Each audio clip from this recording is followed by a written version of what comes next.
يسعد لي مساكم صبايا، ان شاء الله تكونوا بالف خير يا رب. واليوم رجعت لكم فيديو جديد، وهو اليوم اكلتي تركيه من المطبخ التركي، وهي اسمها قرنيه راق، بس على طريقتي انا عملت لها شويه اضافات. ومثل ما انكم شايفين المنظر، بتمنى ينال اعجابكم. خلونا نشوف طريقه التحضير.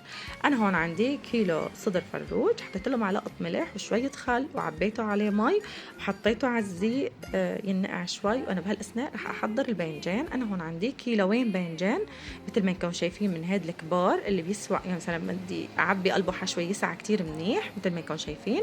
انا هون قشرته قلم، قطعته بالنص، وراح اضرب القلب كم ضربه مشان يسهل علي الاستواء طبعا، ومثل ما انكم شايفين.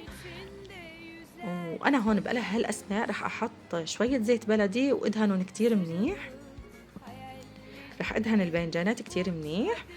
بس والله يعني الصبايا عطاني طعمة كتير كتير طيبة، حتى عطاني قرمشة، بتحسيه مثل تقولي شاويتيه على الفحم. كتير طلعت النتيجة طيبة. هلأ حطيته بالفرن لبين ما يستوي. وطبعا أنا هون بالأثناء رح أجهز الحشوة.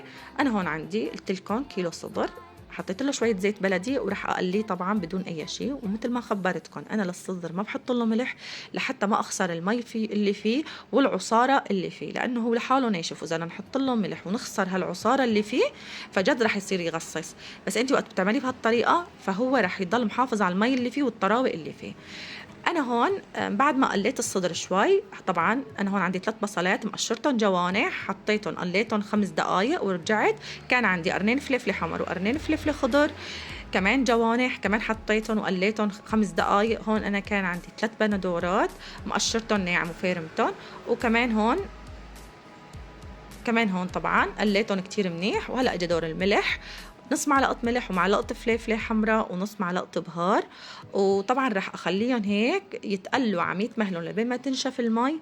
بكون أنا هون استوى الباذنجان مثل ما انكم شايفين، وراح هون اجهز الباذنجان. صبايا انا هون عم حاول افتح القلب، وحاول انه ما اخسر كتير من قلب الباذنجان. تمام، انا ما عم طالع من قلبه غير معلقه واحده، لانه ما شاء الله يعني كتير معبايين بالباذنجان، فراح يصير علي صعب وما راح ياخذوا الحشوه اللي انا ريتها تصير بقلبه مثل ما انكم شايفين.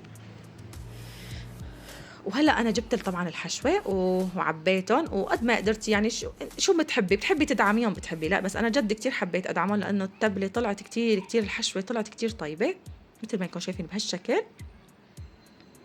يعني من جد طلعت طعمة الباذنجان، أنا ما توقعتها هيك تطلع هالقرمشة هالطعمة. وطبعا أنا عبيتهم هون. وهون رح أجهز الصوص الأحمر، وهو طبعا معلقة زبدة ومعلقة دبس بندورة، قليتهم مع الزبدة لحتى ما أخسر هي طعمة الدبس البندورة. تمام، بعد ما تقلوا أنا هون عندي بندورة مقشرتها وضيربتها بالخلاط طبعا. ورح أحط لها نص معلقة ملح وأعيفها شي خيطه 15 دقيقة. بتعي فيها شي 15 دقيقة لبين ما تتعقد. بهالأثناء نحن بنكمل حشي الباذنجانات. طبعا أنا خلصتهم حشي، وهون عندي جبنة قشقوان، حطيت لك هي الجبنة القشقوان على الوش مثل ما انكم شايفين. وهلا رح نحط الصوص الأحمر طبعا بعد ما غلى معنا شي ربع ساعة. هذا شقف بندورة على فكرة ها صبايا.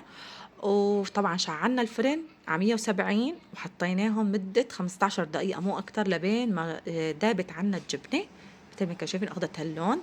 بس والله العظيم بنصحكم انكم تجربوها، المنظر الطعمة غير شكل. ومثل ما انكم شايفين انا هيك جهزت اليوم سفرتي، وبتمنى صبايا انها تنال اعجابكم وتطلعوا لي هيك بعد ما فتحنا قلبها. من جد كتير كتير كتير طلعت طيبة. بتمنى انكم تجربوها وانكم تشتركوا عندي بالقناة. بحبكم كتير وبشوفكم في فيديو جديد.